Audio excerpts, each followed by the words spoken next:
little bit better. All right, so I asked you that if you don't remember what summation is, to really spend a minute or two last week to see if you want to remind yourself of what the summation is, like how to do these things and what it does for us, right? So really summation is just a way to add up a bunch of numbers, a bunch of y values, because you have this function, this equation that you're working with. You're plugging in all these numbers, and then you got to add up all the y values, all the results, right? So this is where your function is. This is the starting number of your t-table. This is the ending number of your t-table. And the beautiful thing about summation is your t-table only goes up by 1. It goes up by integers. So if you start at k equals 1, it will go up 1, 2, 3, 4, 5. You will never ever do like 1.2 to 1.5, 1.9, 1.96, not like a regular t-table where there's infinitely possibilities. This is very finite. So summation actually ends so that you can have from a beginning to the end and nothing in between, right? Nothing too much in between. Okay, so there's all these formulas here that kind of helps you, and summation works the same way as integrals, because you're just adding, they're just numbers, right? So you can add the summation, so that's what this first thing is saying. You can add summation, you can take out a coefficient and put it in the front, so that's the second thing here. You can also subtract your summation, right? Then we have these awesome formulas, which for some reason I lost a bullet point. Not a big deal, but that's weird. This is the third bullet point here, so there's 3 of them. And these are the 3 that you really want to spend time knowing how to use them. I wouldn't expect you to memorize these, but I would say though the AP test, once we start reviewing, you'll see how much you need to know on your own and how much you need to memorize, all right? So the good news is 2 of these formulas look very, very much like each other. So the first one is for the summation of just k. So it's 1 plus 2 plus 3 plus 4 all the way to whatever number you end. And this is the final formula here. If you're looking for k cubed, it's right here. It's the same formula, but squared, right? So it's the same thing squared. So for me, I like that because that's not a lot to memorize. I just need to figure out, okay, which one's which, right? And then for k squared, it's a little bit different. So this is for k squared, and this formula is a little bit more fancy here. Okay, so we'll definitely be using that in number 6, but not number 5. Okay, so before we had calculus, we used rectangles to approximate the area under the between the curve and the x-axis.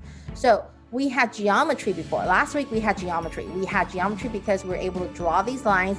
They are either rectangles, they are either rectangles, trapezoids, or semicircles, or you can do the kind of piece it together where there's a triangle and then there's a rectangle. So you were able to use geometry to get a lot of the areas, because when you graph it out, you see your curves, your lines, and they actually create these geometric shapes. Well, life isn't perfect, so we have all these curvy formulas. We have all these curves in calculus and in algebra, right? So how do you estimate, how do you figure out the area under the curve? So right here it says we have this function 4 minus x squared. So it's already given to you, 4 minus x squared. I already graphed it for you in part A and B, right? That's the graph of 4 minus x squared. And very specifically, I said I want you to look at just the region between 0 to 2. So if you can, let me see how big, okay, good. If you can, you'll see this is 0, and 2 actually ends right here on the x-axis, right? And so if you were to use the x-axis to kind of boundary it, you will see that your area that you're looking at is really this piece right here, this really awesome yet kind of difficult to figure out curve, right? Because this is not really a semicircle. It's not the same curvature as a semicircle. This is a parabola. So you know the parabola is kind of bowing on the top, but really you're straightening out as you go out, so it's really a slant. So you don't have a nice formula for this, right? And B, you're doing the exact same thing. You're doing the exact same thing. So why am I doing the same thing twice? Give me a minute here. So let me show you. So we are getting these, this is the region we're looking at, but we're using rectangles to help us estimate it, all right? So why rectangles? I don't know. I think rectangles is the most basic form, right? I mean, could you use other shapes to really estimate? Yes, you can. But again, for our purposes, and I'll explain this later, but for the purpose of this, you're going to use rectangles to figure out the estimation of the area here, okay? So it says you want to approximate the area, this pink area that I just highlighted, into subintervals of equal length of delta x. So I want all of them to be equal length. right? How long should my rectangles be? How wide should the base down here be? It should be 1/2, okay? So it means that from 0 to 2, I want to go 0, I want to go half, and then 1, 1.5, and then 2, right? So that way you have these partitions, all right? So how do I know how many rectangles I'm going to make? There's a nice formula. How many rectangles you're going to make? That's n equals b minus a over delta x. So if you want to know how many rectangles we're going to make this time, we can look at our problem and say, okay, that's 2 minus 0, that's the b and that's the a, all over delta x is 1/2. So you get 2 over 1/2, which makes it 4. So there's 4 rectangles here. Now, that should make sense because think about what I just said. Each rectangle should go advance by 1/2. So if I start at 0, right, somewhere here, then my next rectangle is at 1/2, and then 1, and then 1.5, and then 2. Notice how even though I drew 5 lines, there's 4 spaces there. Therefore, there's 4 rectangles, okay? Now, what is this IP? What is this CP? What are you talking about? Oh, we'll talk about that in a minute. But before that, let's go ahead and figure out what are our y values, right? We have a function. We'll figure out the y values because the y values allow me to draw my my rectangle. It allows me to figure out how high my rectangle goes. So the x values are going to divide up the way we divided up our x-axis. I'm going to start at 0, and I'm going to have 1/2, 1, 1.5, and then 2. Now, Ms. Chu, why are you using fractions now instead of decimals? Because I'm trying to plug this into my equation, and my equation was 4 minus x squared. So for me, it's a lot easier to square the fraction and then do the subtraction. If you are more comfortable with a decimal, you can, but again, keep in mind, most likely this is going to be a non-calculated portion. So that's why I wanted you to get comfortable with doing this without a calculator.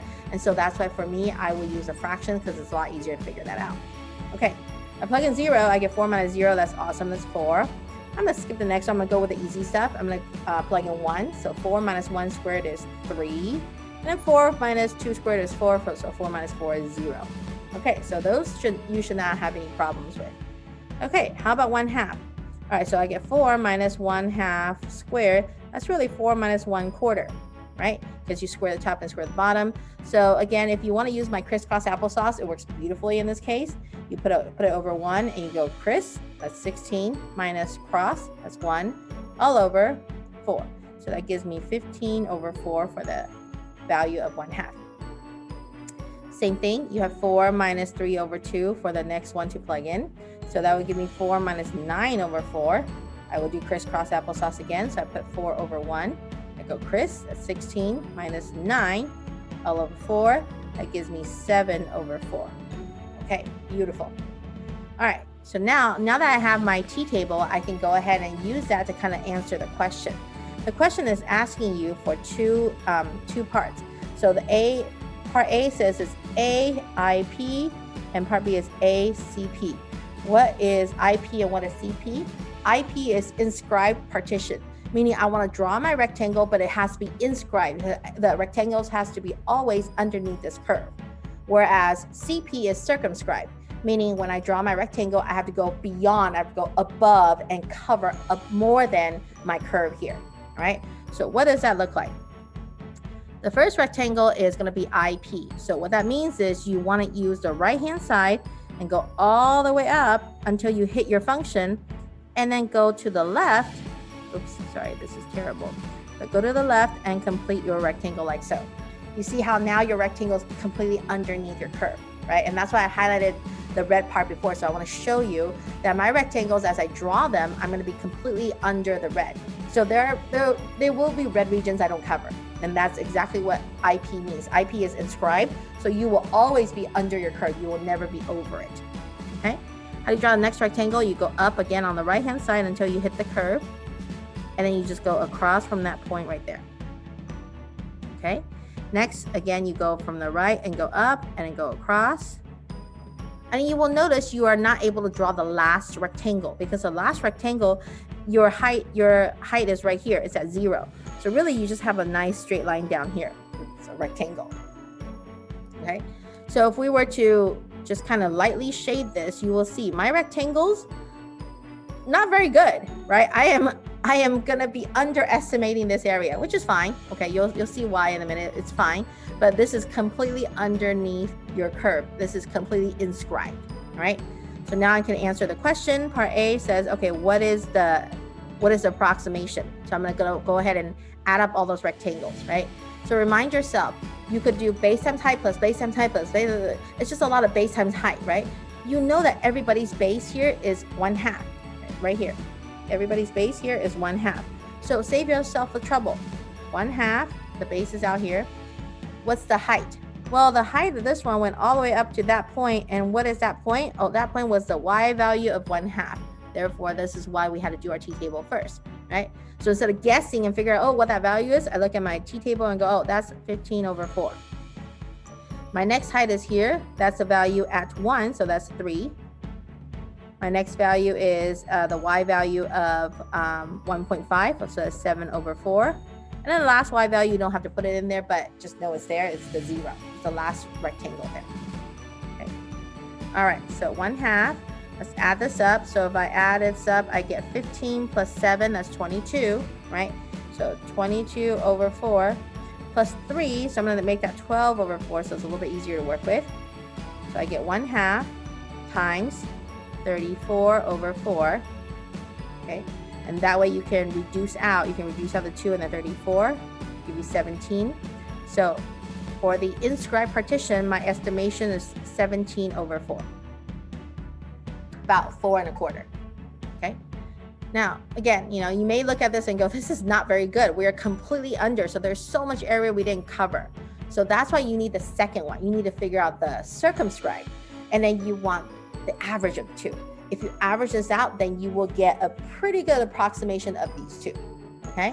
So let's see the second one. What does that look like? Well, if I want to be completely circumscribed, I got to be over my graph. So if you guessed it, the previous problem, we used the right side to draw my rectangle. When you're looking at the two endpoints of your rectangle, I went to the right, I went up and drew my rectangle. Now let's go backwards. Let's go from, let's partition it first so I can show you. Here's 1, 2, 3, 4, 5. Those are my 5 points, right?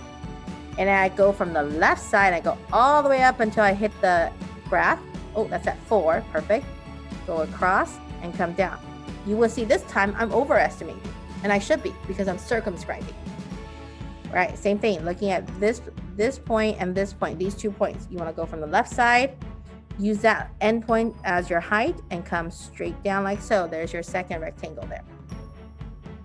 Okay, again, you are always using the next 2 points. So the next 2 points, I'm looking at this point 1 and 1.5. So I'm going to use the end point of 1 and go from the 3 and go across and come straight down. And last one, I'm going to go from the endpoint of 1.5, goes from there, go to the right and come straight down. And you will see, wow, this time I am completely overestimating. And why is this okay? Because notice the region that you are overestimating, this blank region right here. Isn't that about, not exactly, but about the same as this region that I didn't get to in the previous one? So that's why when you want to estimate, you always want both. You want the under and you want the over, and then you want to average them out, okay? So for this particular one then, for the approximation of circumscribed partitions, again, I'm adding up my rectangles. So my rectangles, again, have this beautiful concept of 1/2, 1/2, 1/2, 1/2. So they're all 1/2, different heights now. The first height is going to be the first value here at 4. So it's 4 plus the next value is 15/4 plus 3 and plus 7/4. Now, I didn't need this last one, both because it's a 0 and also because it's my last one. I didn't use that as my height, okay? So which formula are we currently using? We are not using a formula yet. We are just using rectangles, base times height. So that's the formula. So I'm trying to figure out which formula. Not any of the summation formula, not yet. We'll get there in a minute, okay? All right, so we're just taking each of the rectangles. Again, if this doesn't make sense to you, maybe just kind of pause on this and then go back to the 6.1 additional notes. It may be more helpful to look at that because it goes over more of the rectangle idea, okay? But what I'm doing here is I essentially did 1/2 times 4, that's the first one, and then 1/2 times 15 over 4, and then 1/2 times 3, and then 1/2 times 7 over 4. So that would give me all those area, right? But instead of doing all of that, I just factor all the 1/2 and add up all the heights. So I get 1/2, add up some numbers here. 4 plus 3 is 7, and then 15 plus 7 is 22 over 4. So I am going to make the 7 into 28 over 4 plus 22 over 4. Okay, that gives me 1/2. 22 plus 28 is 50 over 4. That way I can reduce out nicely. Reduce, I get 25.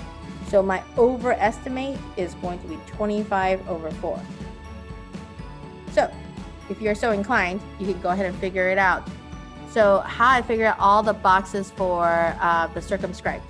So for the inscribed, you were using the right side of the endpoints. You use the height of the right side. For the circumscribed, I use the left side. So I go from the left and I go right and come down. Go from the left, go right and come down. Left, go right, come down. Left, go right, come down. That's how I get the circumscribed. But I don't want you to keep thinking that, oh, it is always the left side that will give me the circumscribed. It depends on the curvature of your graph. If your graph is curving this way, then a circumscribed actually needs to go from the right and go left like so. Does that make more sense? Right? And then if you want inscribed, it actually goes from the right and then make my rectangle this way. So it depends on your curvature. Curve is going to be a little bit weird. All right, so why, good question here. So why didn't we use the first y value in part A and we use the y values in all the others except part 4? So one way you won't use all the y values, because when you're drawing your rectangles, you will see you only need 4 heights. Whereas your y values, you have 5 y values. So you never use all the y values. So there's a quick way, and again, this is why I wish I did the 6.1 with you earlier. But the way you remember this is, if you're starting a rectangle on the left side, you don't use the last one.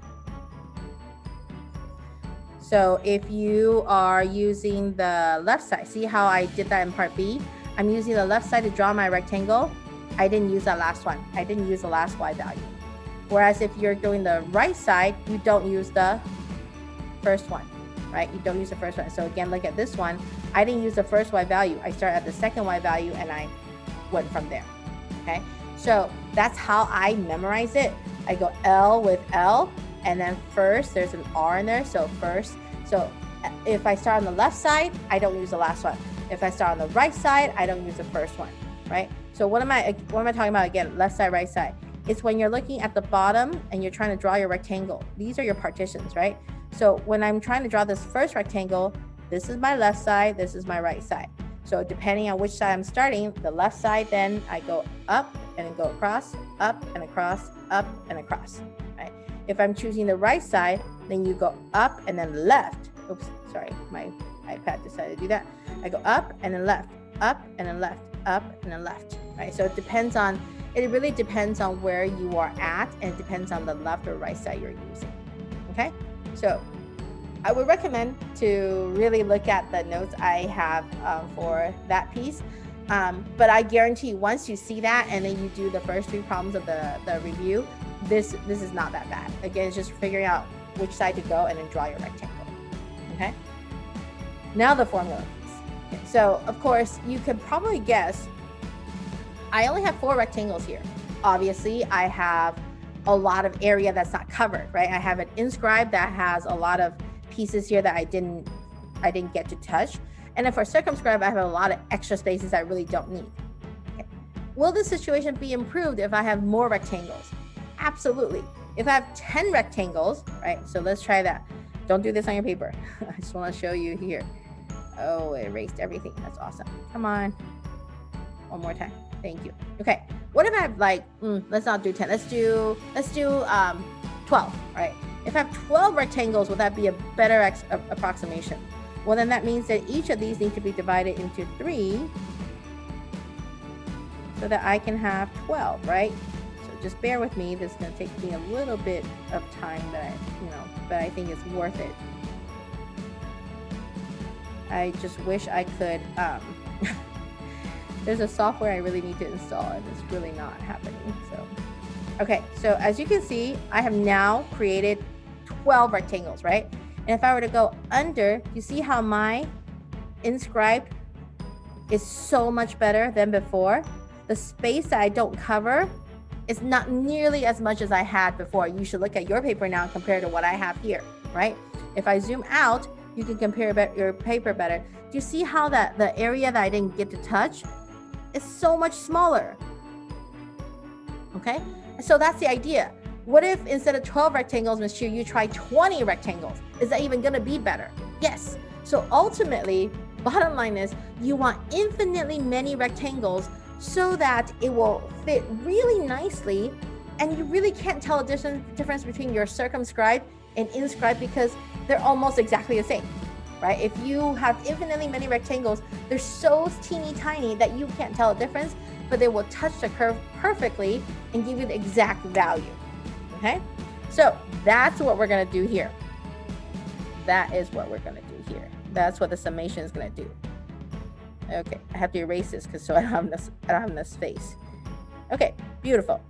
So it says find the area under the graph of the given function f from 0 to b. B is some random number that I'm going to stop at, right? So it's even trickier. You don't even know where I'm stopping.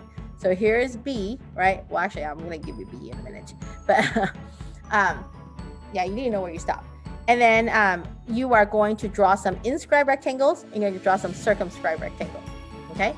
So first things first, what is given to you, I have to give you a function. So I gave you a function. I'm telling you, this is the equation we're working with. And I actually drew it out for you very nicely. And I also tell you B, where do you stop? I want you to stop at 2. So it goes from 0 to 2. So if you look at this picture, 0 to 2, 2 is right here. So 2 is gonna go up until I touch the graph. And don't forget to bound it in your x-axis. So again, the region I'm looking at is just this really weird triangular piece, but it's a lot bigger than the one we did in our notes before because this one goes all the way up to like 15. Okay. All right. So here's the problem.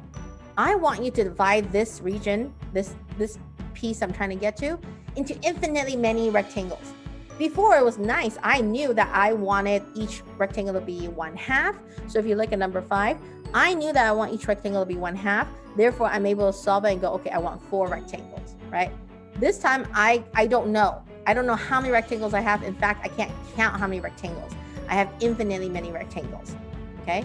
So how is that gonna help me? Okay, so remember what we were doing here in our problems.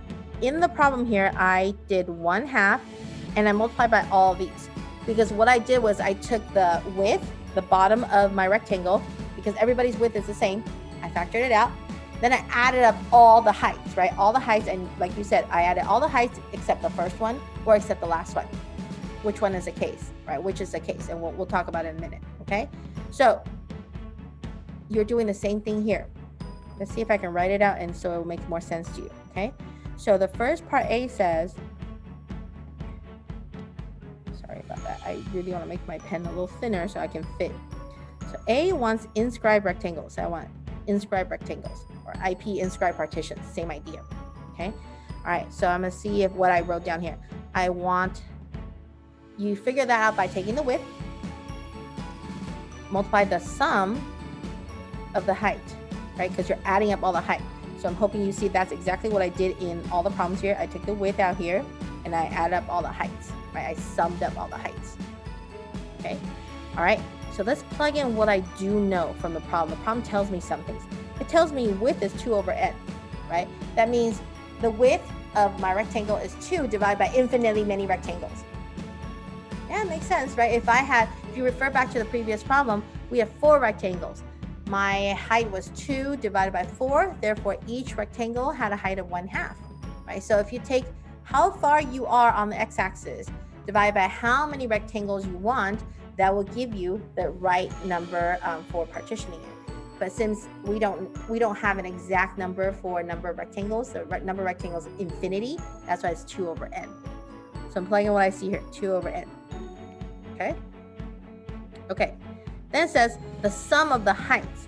So the height, it tells me height is is the f value, is f of, right? F of plugging all these values, f of 2 times k minus 1 over n. Okay, so that's all my height. So that means I'm taking this 2 times k minus 1 and plugging into my f, because that's how you plug f of something, right? So we're going to plug that in, right? So we're going to take 2, so it's 4, oops, sorry, enough room, 4 times 2 times k minus 1 over n plus 2 times k minus 1 over n cubed. Okay, I know I left some space in the front. There's a reason for that. Okay, so again, I hope you see. Okay, so this is me plugging in that x value into my function. But I got to add it all up. So the way we add all that up is to say, okay, we're going to start at 1 and then go off to infinity, right? We're going to plug in 1 into the function, get the height of that, plug in 2 into the function, get the height of that, plug in 3, get the height, and then add all those up. So that's why we use summation, because that's a lot easier than saying what I just said to you, which is plug number, get height, plug number, get height, plug number, get height, add all the heights up, right? So you're saying plugging all these numbers in, and we're gonna get the height we want, okay? All right, so this piece is algebra. This is the algebra portion of it, okay? So what you want to do is you want to clean up a little bit. You want to clean up this summation part so that you can use these formulas up here, these 3 formulas, okay? So we'll see. We want to clean up as much as we can. So you want to see a single k or a k squared or a k cubed. Right now you have too much stuff here. So we're going to try to clean this up so you can see it, okay? All right, I am going to zoom in so you can see more. Okay, so follow along with the algebra, okay? So I still have 2 over n in the outside. I'm still going to have my summation here. I'm not touching that summation yet. What I'm going to do is I'm going to clean this up with distributive property and make sure I distribute nicely and cleanly and keep everything, okay? So you have a 4 and a 2, that's 8. You're going to distribute to the k and the 1. So that's 8k minus 8 all over n. Okay, next one's a little trickier. You got to distribute your 2 first. Then you got to cube the top and the bottom. So when you distribute that top, you get 2k minus 2, and now you're going to cube that, right? So if you recall, there's the, you can use either the Pascal's triangle or binomial theorem to do this. But Pascal says that the first coefficient, if I remember, it's 1, 3, 3, 1 for cube.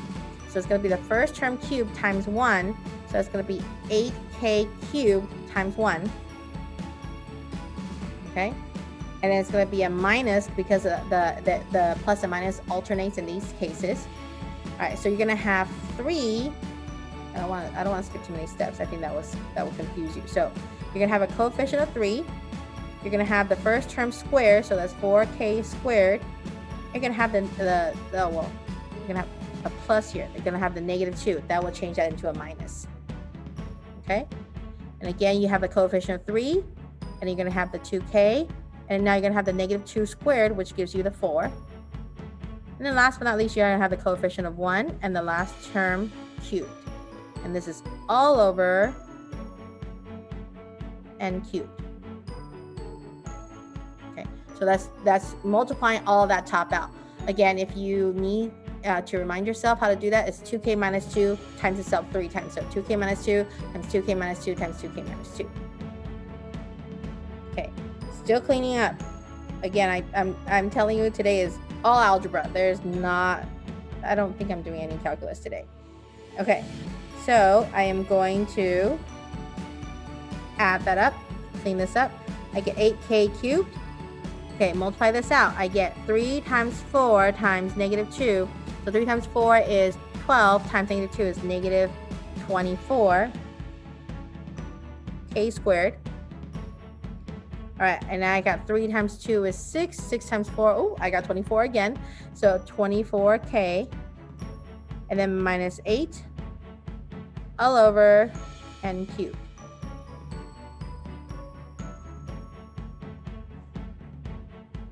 okay? All right, so what I want to do now is, this is kind of weird. Right now I have two fractions. It's really nice, right? This is kind of backwards. I now want you to write it as totally separate fractions. So divide every single term up and make it into separate ones. So you get 2 over n, sigma of k equals 1 of n. You really need another parentheses here, but you know, you don't have to if you know that it applies to everything. So I got 8k over n minus 8 over n plus 8k cubed over n cubed minus 24k squared over n cubed plus 24k over n cubed minus 8 over n cubed. All right, you're making every single term on its own. It's kind of fun. Okay, now this is even more fun. Remember how I said the sigma applies to everybody? You are now going to take both the sigma and the 2 over n, because both of these apply to everybody. You're going to do this and apply this to every single term. So I'm going to write all this out. This is going to look really awesomely long. All right, so hopefully you have enough room. So 2 over n, sigma k equals 1 to the n, 8k over n, minus 2 over n, sigma k equals 1 n, 8 over n. Right, that's the next term right here. Plus 2 over n, sigma of k equals 1 and 8k cubed over n cubed minus 2 over n. Yeah, you pull the plus or minus to the front of your sigma, okay?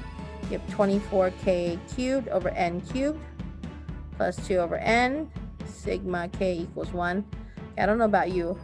I don't write my sigmas very well, so they turn out a little ugly as I write too many of them. Okay. Whew. It's distributed property. I want to make sure I have the right number. So after sigma, I had 1, 2, 3, 4, 5, 6 terms. I should have 6 sigmas right now. 1, 2, 3, 4, 5, 6 sigmas. Awesome. Okay. All right. N is a number. N is infinity. So N is a number. So what you want to do is you want to factor out any numbers you can. Remember, pulling right back up here, we want it to look like a single k squared, or a single k cubed, right? We don't want anything else with it. So you want to factor out all the n's and pull it to the front. So for this one, let me see if I can highlight and show you what I'm talking about. For this one, the first one, you want to get rid of 8n, right? It's 8 over n times k. So you can pull out the 8 over n and really make this 16 over n squared, sigma k equals 1, k. You with me? Okay. How about the next one? Well, the next one has no k. So you can actually just go ahead and take out everything, right? So you can take out and go 16 over n squared, sigma of k equals 1 of 1. So when you take it out, it's nothing there. It's not nothing there, it's 1 there. Okay? So going, next one, you're taking out 8 and n cubed. So you can have 16 over n to the 4th, k equals 1 of k cubed. Next one, you're taking out 24 and n cubed, so that's 48 over n to the 4th, sigma k equals 1, k cubed. And then you're taking out 24 over n cubed, so that's 48 over n to the 4th, sigma k equals 1 of k.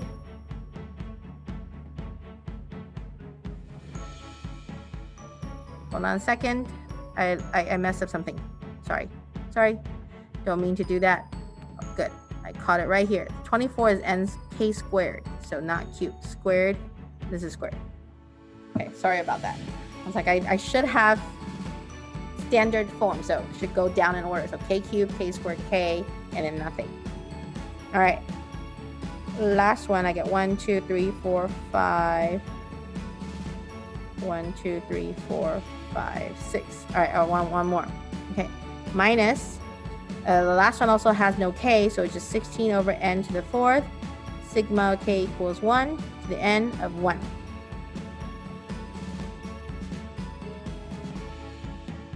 Okay.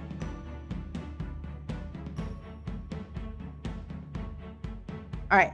If you don't like sigma, this is good news for you. At this point, you can get rid of the sigmas because you got them down to the k's, right? So if you scroll up, you're going to replace it, okay? You're going to replace this, right? This is k equals 1 to the n of k.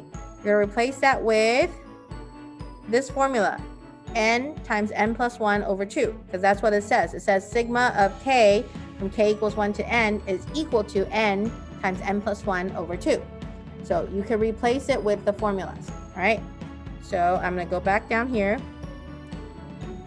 and show you that this is, you still have 16 times n squared, but now you're able to replace your sigma with your formula of n times n plus 1 all over 2.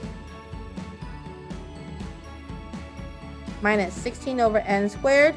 Ms. Chu, what is this? What about the 1, right? What about the 1? So if you have a number, right, you have a constant, you have a number, scroll back up, you actually have the formula. It's right here, the very first one. If you have a constant and you add up that constant so many times, it's really literally taking the n number times that constant. So it's n times c. So n times your constant. So my constant is, sorry, I lost my place right here. My constant is 1. So that's just n times 1. Okay.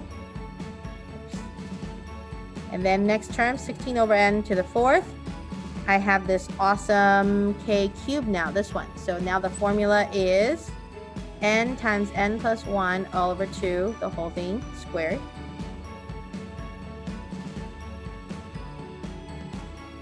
Okay. Minus 48 over n to the 4th. And then this formula is for n squared. So sorry, k squared. So k squared, if I look up at my notes, is n times n plus 1 times 2n plus 1 all over 6.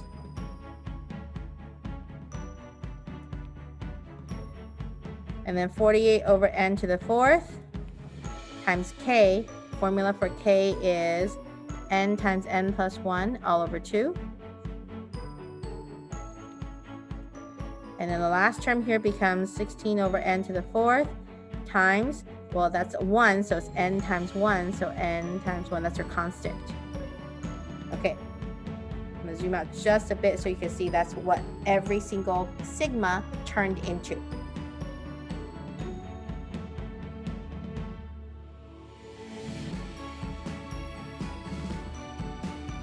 Okay, more cleanup. So I'm telling you, this is just a lot of algebra today. All right, so more cleanup. You are going to go ahead and distribute. You're going to multiply out whatever your terms are, distribute and clean up your terms, every single term here. All right, so it's going to get a little bit bigger, but it's going to clean up nicely, I promise. Okay, all right, so a couple things. If you can see it, you can start reducing things out. If you cannot see it, it's not a big deal to just write it all out and then reduce. So really, it depends on how comfortable you are. All right, so first thing I can see is that I can see that the 2 reduces, this is 8. Okay, I'm not going to reduce the n squared because the top has n plus 1, so I'm not going to touch that. That's too much, too many chances of messing up. Okay, the next term you have n squared on the bottom and an n here, so this is going to reduce out one of the n's. Okay, all right, next one's tricky, but it's actually doable. You have 2 squared on the bottom, so 2 squared is 4. So 4 reducing this gives me a 4 on top here. I try to reduce all the numbers, so that's less to work with, right? Same thing here, you have 48 and 6, so 6 goes into 48, you have 8. And then 2 goes into 48, that's 24. And the last one here, again, you got n here and n to the 4, so it's just n cubed, so that will clean out a little bit. Okay, so what does that look like? That looks like 8 times n plus 1, so 8n, distribute everything. You have 8n squared plus 8n all over n squared. That's the first one. That's the first term. Minus 16 over n. That's my second term. Second term turns out really nice. Plus, this is a little trickier, so this is something all over n to the 4th. You might need to do a little bit more work on the bottom here because it's n times n plus 1 squared, then times 4. So n times n plus 1 is n squared plus n. You want to square that. That gives me n to the 4th plus 2n cubed plus n squared. Then you multiply everything by 4. Okay, so then that becomes 4n to the 4th plus 8n cubed plus 4n squared. Okay. Yes, you do need to do a little bit of work on the side sometimes. All right. And then the next term, you have 8 over 4, n to the 4th. So I'm on this term right here. So it's all over n to the 4th. All right, this is going to multiply everything out. So this may require a little bit more work as well. So I got 8 times n plus 1 times 2n plus 1. So normally what I do is I go ahead and multiply this out. I FOIL this out. Then I distribute the 8n. So I get 8n here. I get 2n squared plus, here's 2n, one more n, that's 3n, and then plus 1. Okay, so now if I distribute the 8n, I get 16n cubed plus 24n squared plus 8n.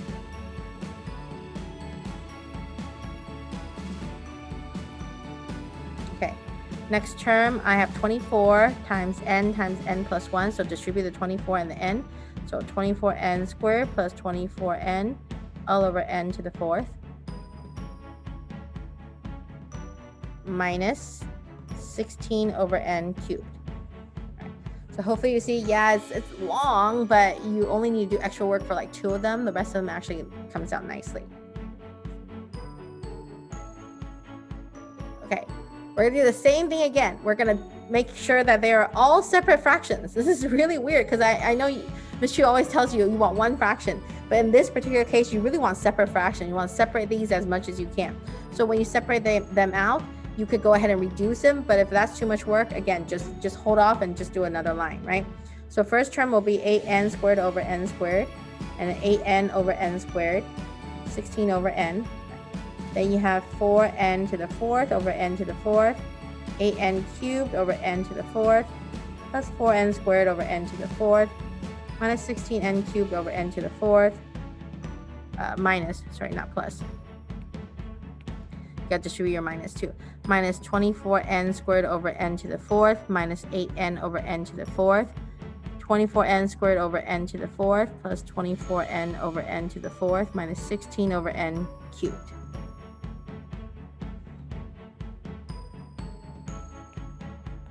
Okay, so now you can reduce. You got a bunch of n's on top and bottom, so you can reduce them out, right? So you get n squared over n squared, that's gone. N over n squared, so that's a single n. 16 over n doesn't reduce. N to the 4th and n to the 4th, gone. This reduces out to 1 n on the bottom. This reduces to 2 n's on the bottom. 1 n on the bottom, 2 n's, 3 n's, 2 n's, 3 n's, and nothing. You don't have to do this next line. I will, because I'm trying to make sure you can see it cleanly, all right? So I'm just gonna clean up, show you the final cleaned up version. So 8 plus 8 over n minus 16 over n plus 4, oh no, not 4 over, just 4, plus 8 over n plus 4 over n squared minus 16 over n, and then minus 24 over n minus 8 over n cubed, oh, squared here, plus 24 over n squared plus 24 over n cubed minus 16 over n cubed. Okay. So what is n? N is infinity. N is the infinity number of rectangles we really want to be under this curve. I know all this math, what am I trying to get? I'm trying to get infinity rectangles to fit under this curve so I can figure out what the area is. So you are trying to tell me that your n is approaching infinity, right? N is approaching infinity because we want infinity number of rectangles. So I'm approaching infinity on this, which is awesome because if you are approaching infinity, when you have 8 divided by n, you really have 8 divided by infinity. So when you're dividing by infinity or anything gigantic like infinity squared, infinity cubed, it becomes 0. So 0, 0, 0, 0, 0, 0, 0, 0, 0, 0. So in the end, the final answer is 8 plus 4. The area is 12. It really is. And we'll prove to you on Thursday, but it really is 12. All that work. Yes. All right. So the good news is one of them is easier than the other. So if circumscribed, this is an inscribed. If inscribed partition is a lot of work, then the circumscribed partition is going to be a lot less. So one of them is always more than the other, and it's always the one that has the k minus 1 over n. All right. And so again, I'll talk about what that means. Okay. All right. So this is inscribed. Well, inscribed all that work and got me 12, right? So what would a circumscribed look like? So I'm going to zoom out just a bit more so you can see me to write this out. So part B says I want circumscribed. Circumscribed still has the same formula. It's the width times the sum of the height.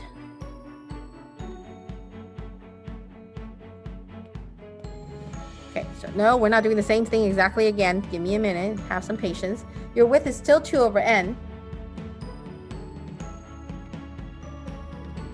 You're still adding up, so you still have sum.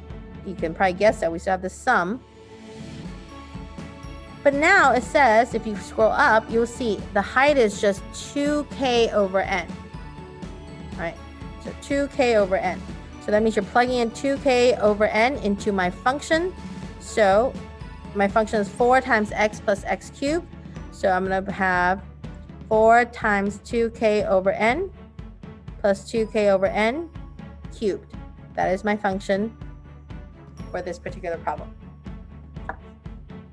Without the minus 1, you have a lot less work here. So it's going to be a little bit quicker than before. Okay. All right. So again, a lot of algebra. We're going to clean this up by multiplying out, and then you're going to distribute your fractions, and then you're going to distribute your fractions, you're going to distribute your sigmas, and then you're going to take out your sigmas by replacing it with a formula. Then you're going to get your fractions separate. All right. So it's actually going to be very, very similar to the previous one. So you have 2 over n. I'm going to clean up what I have on the right hand side here. Sigma of k equals 1 to the n. Okay, if you distribute, you get 8k over n on the first term, and you get 8k cubed over n cubed on the second term. All right, a lot less than before because I only have 2 single terms here. There's no minus, so it's really nice. Now I can actually go on to the next step. I can go ahead and distribute the 2 over n and the sigma to everybody, right? So I get 2 over n, sigma k equals 1 to the n, 8k over n, plus 2 over n, sigma of k equals 1 to the n, 8k cubed over n cubed. All right, we did this before, but we had a lot more terms, so this is a lot quicker. Okay, you want to factor out what's not k. So all these go outside, the coefficients go outside. So multiply the outside, I get 16 over n squared, sigma of k equals 1 of k, plus 16 over n to the 4th, sigma of k equals 1 k cubed. Now I got them into single k's and single k cubed. I can go ahead and replace them with their formulas. So a single k is n times n plus 1 all over 2. That's the first formula. And then the second formula is looking almost the same. It's n times n plus 1 squared, right? So the whole thing squared. Again, you got to watch out for your parentheses. I will tell you, one year I messed up because of my parentheses in the wrong place. I spent the whole period going through this whole summation, and I got the wrong answer at the end. It was horrible, and I had to redo it and post it on Google Classroom for the students. Okay, all right. So distribute and get them so that they are single terms, right? But I'm gonna go ahead and clean up first. I go 2 goes in that 8 times. 2 squared is 4. 4 goes in that 4 times. Okay, so that would make my distribution a little bit nicer. I get 8n squared plus 8n all over n squared for the first one. Okay, we did this before, but I might need to remind myself again. So it's n times n plus 1, and then square that, and then multiply by 4. So this is n squared plus n squared. That's n to the 4 plus 2n cubed plus n squared. Then you multiply this whole thing by 4. So I get 4n to the 4th plus 8n cubed plus 4n squared all over n to the 4th. Okay, Now separate fractions. So I get 8n squared over n squared, 8n over n squared, 4n to the fourth, n to the fourth, 8n cubed over n to the fourth, 4n squared over n to the fourth. Okay. Reduce. So reduce. This cleans up. This reduces. This cleans up. This gives me squared. So you get 8 plus 8 over n plus 4 plus 8 over n plus 4 over n squared.